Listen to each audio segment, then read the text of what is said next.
But the worst first date I ever went on was when a girl took me to a slam poetry competition. Any fans of slam poetry in the house? Yeah! Always a toss-up doing this in Iowa City. Okay. So yeah, the story is there was this girl that I was in love with in high school. She was very artistic. I was not. But one day she came up to me and said, "Hey, do you want to come with me to this slam poetry competition at this coffee shop tonight?" And I said something like, "Sure, I have low self-esteem. I'll go with you anywhere, right?" But we show up at this crowded coffee shop one night, and it is packed. I didn't know there was such a following for slam poetry, and they're getting super hyped for the evening. They're looking at each other like, "Aw, man, hope they drop some sick metaphors tonight. Hope they make some political statements. Looking for that literary device of onomatopoeia." If you've never been to a slam poetry competition, I promise you, that's how they get excited for it. But then a really strange thing happened. As the very first performer of the evening got on stage, she was a very lovely young lady, but she gets on stage and I noticed right away that every slam poet starts their poem the same way. They take a step back from the microphone and take a deep breath.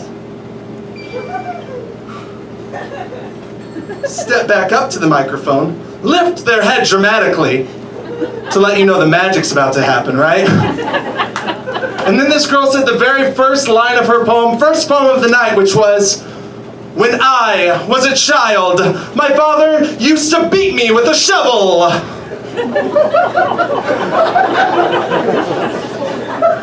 Shocking statement, yes?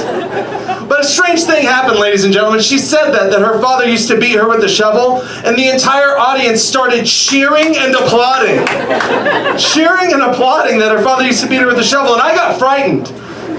Because I've never been a member of a cult before. But I imagine that's how they begin, right? Just cheering and applauding awful things like, "Yeah, the Dark Lord Cthulhu's coming to steal our souls! Woo!" People, I sat through 3 hours of this slam poetry competition. One guy got on stage and just said the word forklift on repeat for 3 minutes.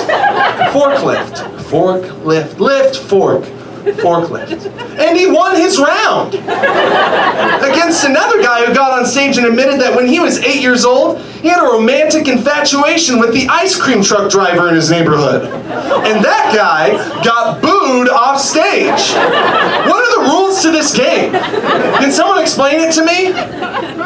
Anyway, we leave this thing, and the girl looks at me after the show and was like, "What did you think? How did you like the show?" And I told her, "I thought it was awful." But she gave me a little gift before she never talked to me again, which was she looked at me and said, "Hey, you could never do what those slam poets just did." Well, I'm here tonight to tell you, ladies and gentlemen, challenge accepted. So this is a little slam poem that I prepared for all of you this evening. Thank you.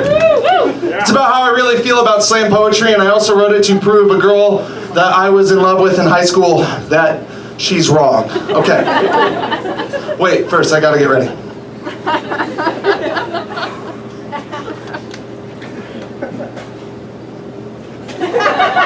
Slam poetry is not about the words that you say, it is about the way that you say them. It is about diction, it is about tone, it is about space.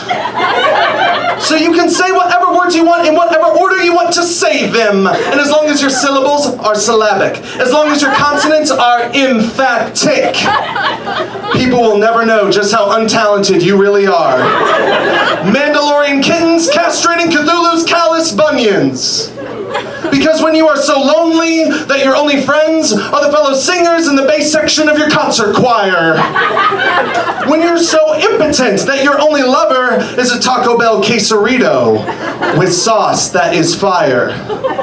Slam poetry makes a white boy feel like his words can be heard at a place that is not a Kohl's cash register. That his actions are bigger than a varsity jacket letter. Slam poetry makes a white boy feel like he understands the black man's struggle.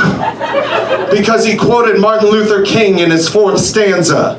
Truth is on the side of the oppressed.